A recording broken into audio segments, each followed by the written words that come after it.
Vediamo la demenza che dilaga. La demenza ci sono io.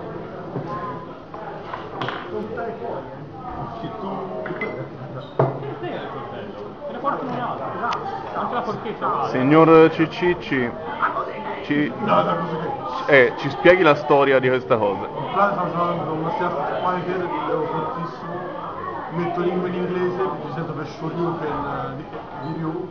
Una merda. E una sera faccio uppercut, l'opponente vive, cazzo maiale, faccio no, sono sempre ultra da Puma. E in inglese fa Nada così Genji, Nexi,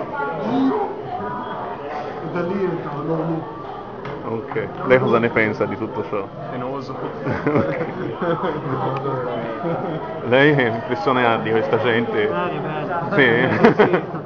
A parte gli stick rotti magari. Vabbè.